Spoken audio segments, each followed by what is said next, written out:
Buenas tardes, mi nombre es Alejandra Belén Castro Pérez, soy residente de segundo año del Hospital Nacional 2 de Mayo del Servicio de Oftalmología. El día de hoy voy a hablarles sobre la prevención de la pérdida de la visión. Para empezar vamos a hablar de qué es lo que nosotros consideramos como ceguera y discapacidad visual. Bueno, la definición de ceguera fue dada en la Clasificación Internacional de Enfermedades, o CIE-11, en el año 2018, en el cual nosotros podemos determinar el deterioro de la visión, ya sea cercana o lejana, ¿no? En este caso, dentro del deterioro de la visión distante o lejana, tenemos el concepto de ceguera, el cual nos dice que es una agudeza visual inferior a 20/400, ¿no? Entonces, de forma práctica, acá en el lado derecho tenemos la cartilla de Snellen, en la cual nosotros hacemos una evaluación a 6 metros de distancia, se le coloca la cartilla al paciente, ¿no? Y el diagnóstico de ceguera se daría cuando esta persona no puede llegar a ver ninguno de los octotipos, ¿no? Ninguno de los octotipos o letras que podemos ver aquí en la cartilla a 6 metros de distancia o 20 pies. Con respecto a la prevalencia de la discapacidad visual, debemos mencionar que en el mundo hay al menos 2.200 millones de personas con un deterioro de la visión, ¿no? De los cuales al menos 1.000 millones de estos casos todavía no se ha aplicado ningún tratamiento o podrían haberse evitado, ¿no? Las patologías más prevalentes, ¿no? que mayormente causan este deterioro de la visión o que llevan hasta la ceguera van a ser los errores de refracción no corregidos, más o menos en 88,4 millones, cataratas, 94 millones, una degeneración macular relacionada a la edad, que voy a explicar más adelante, en 8 millones, el glaucoma en 7,7 millones y la retinopatía diabética en 3,9 millones como las principales causas que nos pueden llevar a un deterioro de la visión y ceguera. Bueno, entonces cabe recalcar las causas que acabamos de mencionar que nos llevan a un deterioro de la función visual y la ceguera, las cuales van a ser una degeneración macular relacionada a la edad, ¿no? Las cataratas, la retinopatía diabética, el glaucoma y los errores en refracción. Bueno, ¿cuál es el impacto de la discapacidad visual?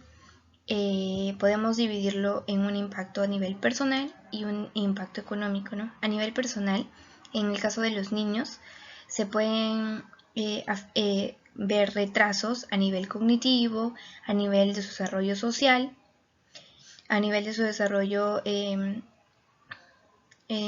físico, biológico en general, lo cual le puede causar retrasos o problemas a largo plazo en el desarrollo de su vida, ¿no?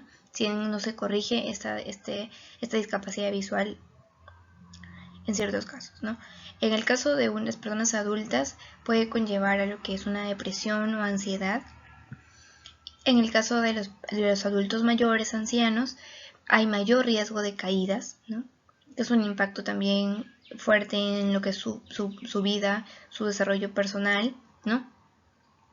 Y en el caso de, en el ámbito económico, va a haber una pérdida anual en la productividad, la cual es mucho más grande que lo que sería invertir en tratar de prevenir la discapacidad visual, ¿no? Entonces, ¿cómo podemos prevenir el daño ocular por enfermedades sistémicas? En este caso voy a mencionar dos patologías importantes. Tenemos la retinopatía diabética, ¿no? La cual es una microangiopatía, un problema en lo que son los vasos sanguíneos a nivel de nuestro ojito, específicamente a nivel de la retina, que va a ser causado por la diabetes, ¿no? Que es bastante frecuente. Entonces, ¿cómo podemos nosotros prevenir la retinopatía diabética? Haciendo un examen de fondo de ojo de forma regular. Todos aquellos pacientes diabéticos se les indica un examen de fondo de ojo cada 6 meses o cada año, dependiendo del riesgo que presente. Mantener una glicemia óptima por parte del paciente. Si es que aún no presenta esta patología, el paciente diabético ya tiene varios años de evolución, mantener una glicemia óptima, mantener una presión arterial óptima y siempre una evaluación frecuente de la función renal, ¿no? Ya que van de la mano la microangiopatía a nivel renal con la microangiopatía a nivel de la retina del ojito. Por otro lado tenemos la hipovitaminosis A, la cual es una deficiencia de la vitamina A, ya sea por una patología secundaria a una patología gastrointestinal que dificulte la absorción de esta vitamina, al bajo ingreso, al bajo consumo de alimentos ricos en vitamina A, ¿no? Que nos lleve a una hipovitaminosis A. Entonces, ¿cómo nosotros podemos prevenir esta patología? Identificando a los pacientes en riesgo, ya como acabo de mencionar, aquellos que podrían presentar esta patología, identificarlos y en el caso de los oftalmólogos específicamente hacer un diagnóstico temprano, ¿no? Identificar los signos que podría mencionarnos el paciente, como ceguera nocturna, que presente manchas de Bitot, o ya un poco más avanzado la queratomalacia, y brindar así un tratamiento oportuno. Ahora vamos a hablar sobre las enfermedades oculares tratables y su detección temprana para evitar así llegar a la ceguera, ¿no? Entonces, vamos a empezar hablando del glaucoma primario de ángulo abierto. El glaucoma es una neuropatía cuyo factor de riesgo más importante es la presión intraocular. Entonces, esta es una causa muy importante de pérdida de la visión evitable en el mundo. Y se dice que para que el tratamiento sea más eficaz, la enfermedad debe detectarse en una etapa temprana, ¿no? Entonces, ¿cómo podemos hacer esto? ¿Cómo podemos tener un seguimiento constante realizando una tonometría anual? ¿No? Toda persona debería hacerse un examen oftalmológico de forma anual, y en el examen oftalmológico nosotros realizamos la tonometría, que es la medida de la presión del ojito, ¿no? Y en el caso de familiares de primer grado de pacientes con glaucoma, realizar además de la tonometría una valoración de su disco óptico, que es lo que podemos ver en la imagen, ¿no? La cabeza del disco óptico que nosotros observamos al realizar el fondo de ojo en los pacientes, que también el fondo de ojo está incluido en lo que es un examen básico anual que se le realiza a los pacientes. Asimismo, la catarata, ¿no? La catarata viene a ser la opacificación del cristalino, ¿no? Dentro de nuestro ojito nosotros tenemos un lente que se conoce como cristalino, el cual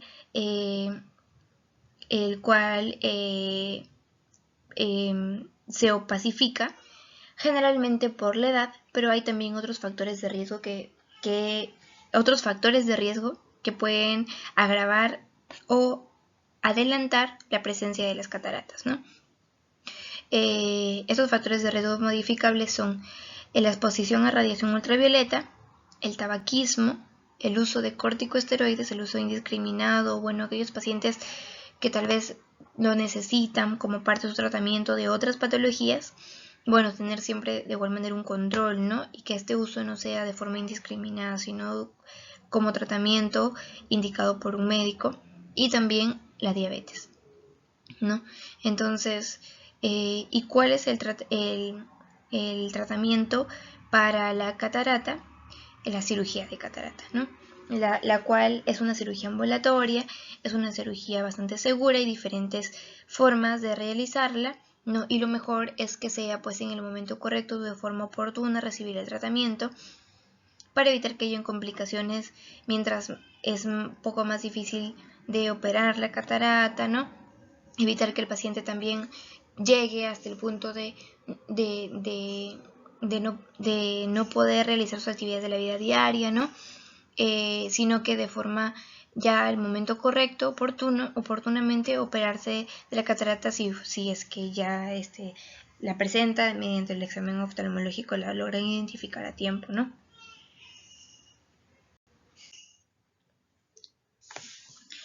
En el caso de la degeneración macular senil, como su mismo nombre lo dice, es una enfermedad degenerativa, ¿no?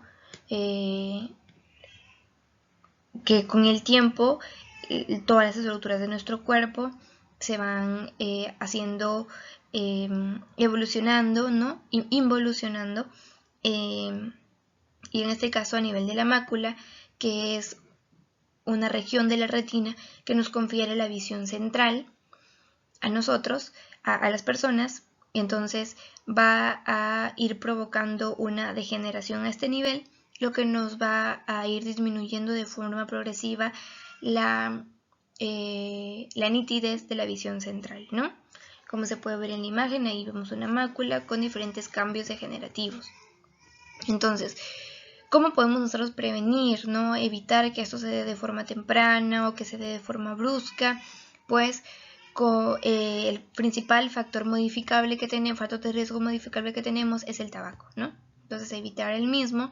Y en el caso del tratamiento, bueno, la degeneración macular de la que les estoy hablando, hay dos formas, una forma seca y una forma húmeda. Bueno, la forma seca tiene una evolución un poco menos tórpida que la forma húmeda, pero en el caso de la forma húmeda hay un tratamiento, el cual es aplicar unas inyecciones a este nivel que nos permiten, es húmeda, se podría, para entendimiento, evitar de que haya sangrado, ¿no? Húmeda nos referimos porque es una degeneración que sangra, entonces se le aplican unas inyecciones en el ojito para evitar que pues esté sangrando y la pérdida se dé de forma más tórpida, la pérdida de la visión. En el caso de los errores de refracción, estos van a ser pues la miopía, el astigmatismo, la hipermetropía, la presbicia también. Y lo que pasa en estos casos es que la imagen no hace foco a nivel de la retina, o sea, la imagen no se refleja donde debería reflejarse, que nos permite la visión nítida, ¿no? Se enfoca ya sea delante de la retina o detrás de la retina, y eso perjudica la nitidez de la imagen, ¿no? Y entonces, para los casos de hipermetropía, astigmatismo, no hay, y presbicia, bueno, no hay forma de prevenirlo. En el caso de la miopía sí se puede prevenir, ¿no? Desde niños, aumentar el tiempo al aire libre y reducir la actividad académica, laboral que realicen, usando mucho la visión de cerca, ¿no? Por ejemplo, el uso de dispositivos móviles, el uso de laptops, todo eso hace que los niños pues no desarrollen su visión de lejos, ¿no? Que sí lo desarrollarían, por ejemplo, con actividades al aire libre, ¿no? Entonces eso no hace que su ojito desarrolle la visión de lejos, que es justamente la falta de enfocar la visión de los objetos lejanos, viene a ser el trastorno de la miopía. Entonces nosotros, haciendo a que este niño realice este tipo de actividades, evitando el uso de teléfonos, podemos prevenir que se desarrolle la miopía en este paciente. Y para los casos de hipermetropía, que es lo contrario, ¿no? Una mala visión de cerca o astigmatismo, ¿no? Entonces, para esos casos, lo que podemos hacer es un tratamiento oportuno con el uso de gafas o lentes de contactos o la cirugía refractiva con láser. En el caso de las opacidades corneales por lesiones, ¿no? Esto se refiere a la pérdida de transparencia corneal, ¿no? La córnea es la parte más anterior de nuestro ojito, que se compara bastante con el vidrio de un reloj, ¿no? Como la luna de un reloj, la cual debe ser transparente para que permita el paso de la luz, el paso de la luz que nos permite nosotros poder identificar las imágenes, ¿no? que vemos. Entonces, si esta córnea se torna opaca, blanquecina o nublosa, no va a haber el paso correcto de la luz, no vamos a poder ver de forma correcta, ¿no? Y la principal forma de que esta estructura se opaque es por lesiones, ¿no? Entonces, ¿cómo prevenimos estas lesiones traumáticas?